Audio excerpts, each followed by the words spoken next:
इकडे राधिका एकटी असल्यामुळे खूप घाबरली होती। ती आवाज देत होती पण तिचा आवाज ऐकायला कोणीच नव्हतं। अनंत पण तिला आवाज देत रस्त्याने चालत येत होता।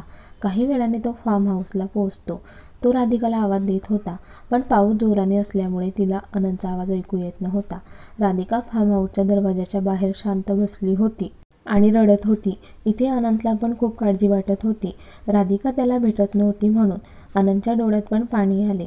तो मनातच बोलू लागला, तू राधिकाला का एकटं सोडलं? का तिच्याकडे लक्ष दिलं नाही? राधिका, यावेळेला मला माफ कर। मी तुला आता माझ्यापासून कधीच लांब नाही करणार। मला तुझी काळजी वाटत आहे राधिका। कुठे आहे तू? तोच अनंत फार्म हाऊसमध्ये येतो। त्याला राधिका दिसते। राधिका रडत दरवाजाला टेकून बसली होती। अनंत तिच्या जवळ गेला आणि तिला आवाज दिला। राधिकाने अनंतकडे पाहिलं आणि पटकन उठून त्याला मिठी मारली आणि रडू लागली। अनंतने पण त्याची मिठी घट्ट केली। आज त्याला कळत होतं राधिका त्याच्यासाठी किती महत्त्वाची आहे ते। आज त्याच्या मिठीत प्रेम, काळजी दोघे पण होते। राधिका काही वेळासाठी त्याच्यापासून लांब झाली होती। त्यातच अनंत सुखावला होता। त्याला इथून पुढे फक्त राधिका जवळ पाहिजे होती। अनंत तिचा चेहरा ओंजळीत घेतो आणि तिच्या भरलेल्या डोळ्यात पाहतो। एका हाताने तिचे अश्रू पुसतो। राधिका त्याला रडत रडत मारत असते, तुम्ही तर मला सोडून गेला होता ना, मग का आला इथे? अनंत तिला समजावण्याचा प्रयत्न करत असतो पण ती ऐकत नसते। म्हणून अनंत तिला घट्ट मिठी मारतो आणि तिला शांत करण्याचा प्रयत्न करतो आणि तिच्या डोक्यावरून हात फिरवत तिला शांत करत असतो। राधिका पण शांत होते। अनंत तिला मिठीतून बाजूला करतो आणि तिचा चेहरा वर करतो आणि तिच्या कपाळावर त्याचे ओठ टेकवतो। तिच्याकडे एकटक पाहत असतो। तोच ढगांचा गडगडण्याचा खूप मोठा आवाज होतो। राधिका पुन्हा त्याला मिठी मारते।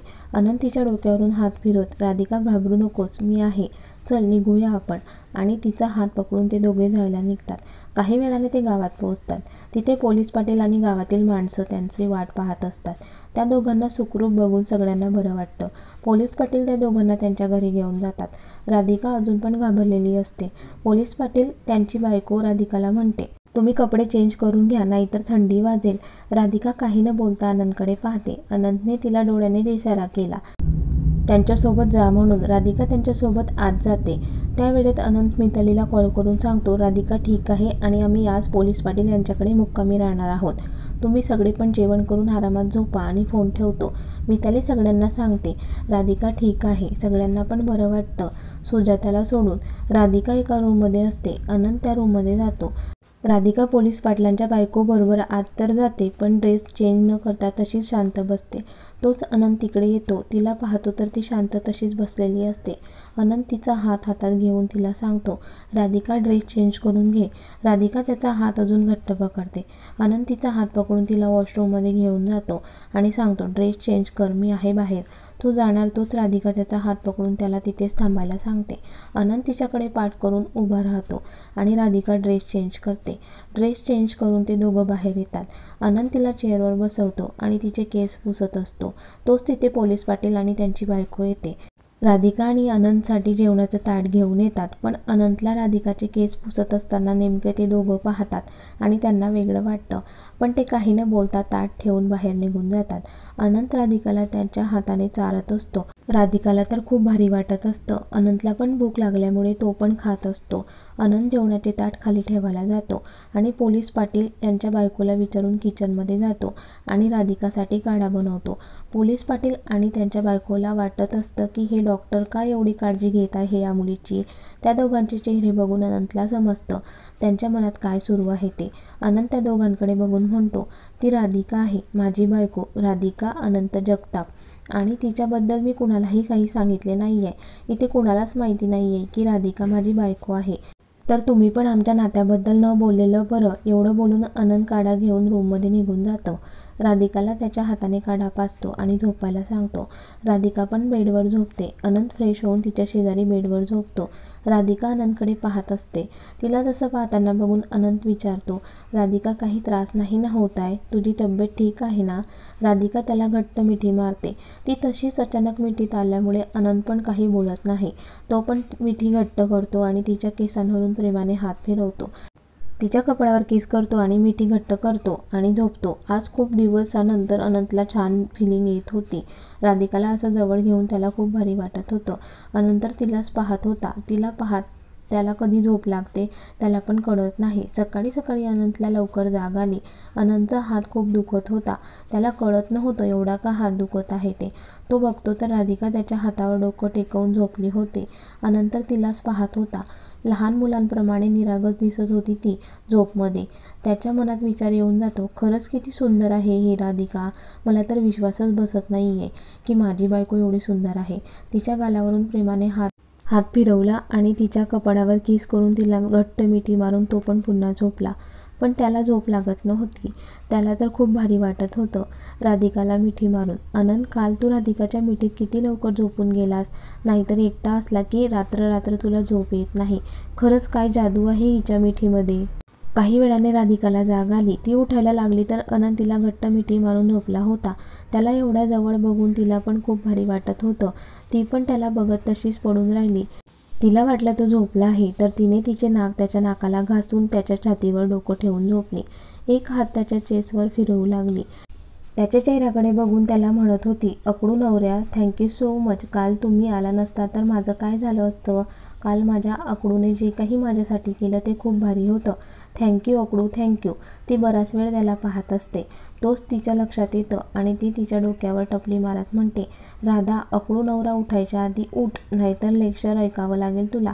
राधा उठत त्याची गाल ओढते आणि अकडू म्हणते, अकडू असला तरी खूप हँडसम आहे माझा नवरा. ओठ तर किती गुलाबी गुलाबी आहे. असं वाटतं आताच किस करावं, पण आता ओठांवर नाही तर कपड्यावरच ठीक आहे. आणि ती त्याच्या कपड्यावर किस करून फ्रेश व्हायला निघून गेली. राधिका गेल्यावर अनंतने हसत डोळे उघडले. त्याला राधिकाचं हसू येत होतं. अनंत, तुझी बायको दिसते तेवढी साधी नाहीये, खूप आगाऊ आहे. बघ तुझ्या ओठांबद्दल काय विचार करत होती ती. खरंच हिला समजणं म्हणजे बापरे. आणि किती हक्काने बोलत होती माझा नवरा. पण कुठेतरी हे सगळं अनंतला पण आवडत होतं. तो त्याचा हसत होता. तोच त्याला बाहेर पक्ष्यांचा किलबिलाटचा आवाज आला आणि तो उठून गॅलरीमध्ये आला. आज खूप दिवसानंतर त्याची मॉर्निंग एवढी फ्रेश झाली होती म्हणून तो खूप हॅपी होता. तोच राधिका बाहेर येते आणि तिचं आवरू लागली. राधा ड्रेस चेंज करत होती पण काही केल्या तिच्याकडून हुक लागत नव्हता. ती खूप ट्राय करत होती पण लागतच नव्हता. तोच अनंत आत येतो. राधाला अनंत दिसला तशी ती पटकन फिरून उभी राहिली. अनंत तिच्याकडे बघून तिला विचारत होता, राधिका, तुझी तब्येत ठीक आहे ना. काही त्रास तर नाही ना होत आहे. मी ठीक आहे. मला आता खूप फ्रेश वाटत आहे. गुड. बरं, मी माझा आवरून येतो. आणि तो जातच होता की तिने त्याला आवाज दिला, अहो ऐका न. त्याचा आवाज ऐकून तो जागेच थांबला आणि तिच्याकडे पाहत म्हणाला, बोल. अहो मला तुमची मदत हवी आहे. बोल, काय मदत हवी आहे. अहो माझ्या ड्रेसचा हुक लागत नाहीये. मी खूप ट्राय केलं पण लागत नाहीये. राधिका, तू थांब इथे, मी त्या मावशींना बोलावून आणतो. त्या करतील तुझी मदत. आणि तो जायला लागतो तेव्हा ती पुन्हा आवाज देते, अहो आता काय झालं राधिका. अहो त्या मावशींना नको ना बोलावू, तुम्ही करा ना माझी मदत. अनंत एकदम शॉक लागल्यासारखा ओरडतो, काय. अहो काय झालं ओरडायला. आता बायको असली कामं नवऱ्याला नाही सांगणार तर शेजार पाजारच्या लोकांना सांगणार का. आणि आपलं लग्न झालंय. मी हक्काची बायको आहे तुमची. अनंत काही न बोलता तिच्याजवळ येतो आणि तिचा हुक लावून देतो. हुक लावत असताना त्याचा होणारा स्पर्श तिला वेड लावत होता. खूप भारी वाटत होतं तिला. असं वाटत होतं की कोणीतरी मोरपीस तिच्या अंगावरून फिरवत आहे. अनंतने तिचा हुक लावून दिला आणि तो वॉशरूममध्ये निघून गेला. काही वेळाने अनंत आणि राधिकाने सोबत नाश्ता केला आणि ते जायला निघाले. तिथे सगळे त्यांचा वेट करत होते. काही वेळाने तिथे पोहोचतात. अनंत 1 मिनिट पण राधिकाला एकटं सोडत नाही. तिला त्याच्या टेंटमध्ये आराम करायला सांगतो आणि त्याचं काम करत असतो. पण सगळं लक्ष राधिकाकडे असतं. बाकी सगळे डॉक्टर्स त्यांची कामं करत असतात आणि खूप छान प्रकारे सगळ्या डॉक्टर्सनी साथ दिली होती म्हणून सगळे हॅपी होते. कारण या कॅम्पमधून त्यांना खूप काही शिकायला मिळालं होतं. सगळे खूप हॅपी होते कारण त्यांना खूप नवीन नवीन गोष्टी शिकायला मिळाल्या होत्या. आज संध्याकाळी ते परतीच्या वाटेला निघाले होते. एक एक करून बसमध्ये चढत होते. अनंत आधीच बसमध्ये बसला होता आणि राधिकाची वाट बघत होता. तोच राधिका येते तसा अनंत तिला डोळ्याने इशारा करून त्याच्या शेजारी बसायला सांगतो. राधिका पण गुपचूप त्याच्या शेजारी जाऊन बसते. इकडे सुजाताला मात्र खूप राग येतो. ती पाय आपटत मागे जाऊन बसते. पण आज राधिका वीक वाटत होती. ती काल पावसाच्या पाण्यात भिजली होती त्यामुळे तिला ताप आला होता. राधिका सीटला डोकं टेकवून डोळे मिटून शांत झोपेचा प्रयत्न करते. पण काही केल्या तिला झोप लागत नव्हती. ती चुडबुड चालूच होती. अनंतचं लक्ष तिच्याकडे असतं. कुणाचं लक्ष नाहीये हे बघून अनंत तिच्या कपाळावर हात लावून बघतो तर तिचं अंग खूप गरम असतं. तिला ताप आला होता. अनंत पटकन बॉक्समधून एक औषध काढून तिला देतो. औषध घेऊन राधिका पुन्हा झोपायचा प्रयत्न करते. आता अनंत तिच्या खूप जवळ सरकून बसतो. तशी राधिका त्याच्या खांद्यावर डोकं टेकवून झोपते. अनंतला खूप भारी वाटत होतं राधिका त्याच्या खांद्यावर डोकं टेकवून एकदम रिलॅक्स झोपली आहे म्हणून. काही वेळाने ते हॉस्पिटलला पोहोचतात. औषध घेतल्यामुळे राधिका अजून पण झोपली होती. एक एक करून सगळे खाली उतरत होते.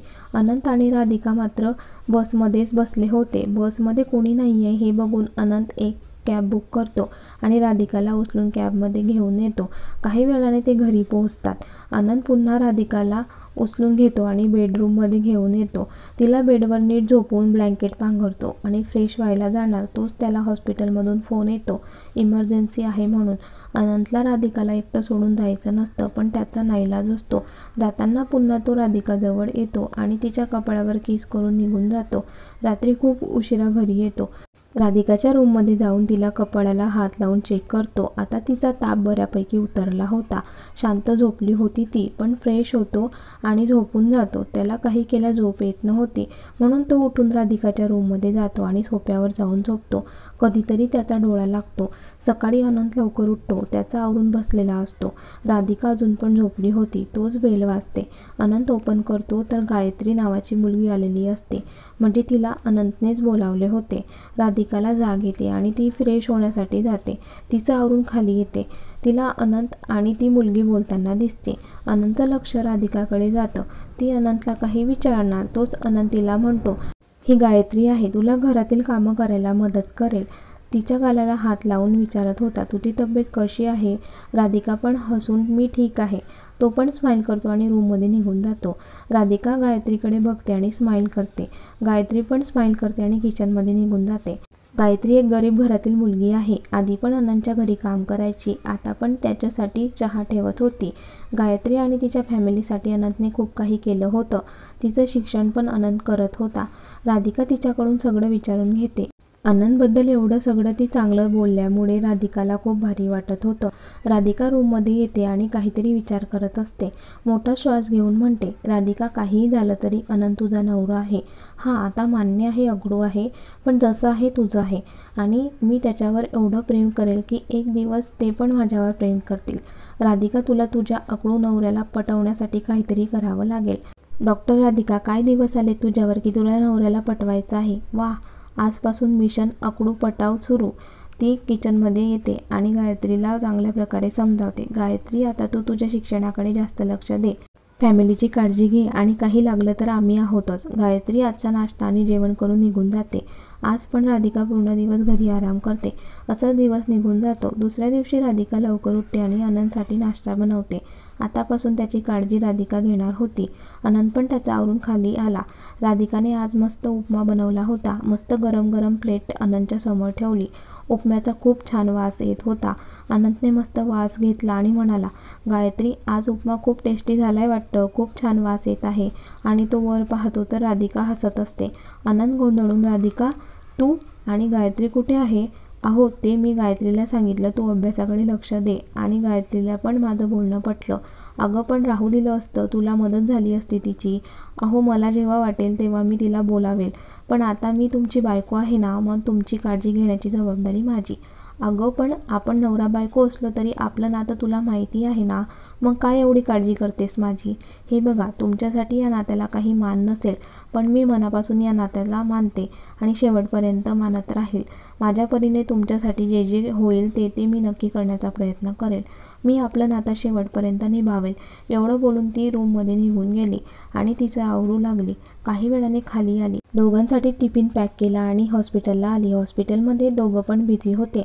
लंच ब्रेकमध्ये राधिका कुणाला न कळता अनंतच्या केबिनमध्ये जात असते. त्याच वेळेमध्ये डॉक्टर सुजाताचं लक्ष राधिकाकडे असतं. ती तिच्या समोर येऊन उभी राहते आणि म्हणते, तू कुठे जाते राधिका? लंच ब्रेक झाला आहे तर मी जेवायला जाते कॅन्टीनमध्ये, आणि निघून जाते. सुजाता राधिकाकडे पाहतच असते. राधिका अनंतच्या केबिनजवळ जाऊन टकटक करते. अनंत आवाज देतो तशी राधिका आत येते. त्याच्यासमोर टिफिन ठेवते आणि त्याला म्हणते, जेवण करून घ्या. एवढं बोलून ती बाहेर जाणार तोच पुन्हा टकटक आवाज येतो. आता दोघं पण गोंधळून एकमेकांकडे पाहतात. अनंत पटकन राधिकाचा हात पकडतो आणि त्याच्या टेबलच्या खाली राधिकाला लपवतो आणि कम इन म्हणतो. नॉर्मल होत बोला डॉक्टर सुजाता, काही काम होतं का? हो सर, एका पेशंटबद्दल विचारायचं होतं.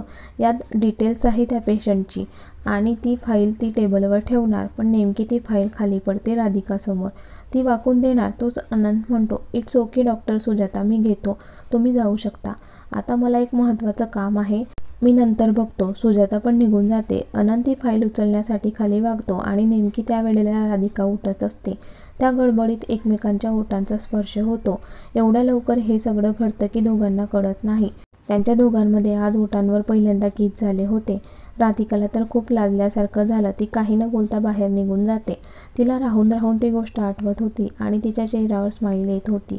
लाजून चेहरा लाल झाला होता. इकडे अनंतचे पण तसेच काही झाले होते. खरं तर दोघांना पण आवडले होते, पण बोलणार कोण? त्याला पण तिचा सहवास आवडू लागला होता. आणि आज असं ओठांवर किस झाल्यामुळे काहीतरी वेगळी फिलिंग येत होती.